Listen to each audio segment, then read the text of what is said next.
Hindi pa po ako tapos magsalita nang ako ay sunduin ni Minority Leader Congressman Libanan at dalhin sa opisina ni Majority Leader Sandro Marcos. Pagdating po namin, nandoon na rin si Speaker Bogie D. Nakaupo po ako, tahimik ako, sinita ako ni Congressman Marcos at tinanong, ano yun? I replied that the anti-political dynasty advocacy has long been one of my advocacies. Ngunit, sinabi niya, hindi yun. Inaatake mo ang aking ama. Ang sagot ko, ang kritisismo ay nakakatulong upang maituwid ang mga pagkakamali. Kung bukas ang isip ng mga nakikinig. Ngunit Mr. Speaker, bakit kailangan questionin ng isang miyembro ng kapulungan ito ang aking talumpati? Kung may mali, kung may kasinungalingan, bakit hindi ako debatiin dito mismo sa plenaryo?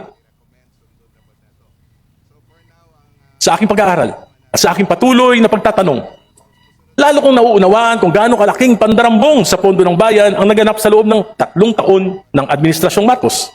Lalo pa nang ipakita sa akin ni Congressman Leandro Libiste ang ilang datos na tila nagpapakita ng pamahalaan ay parang pinapatakbo ng isang sindikato.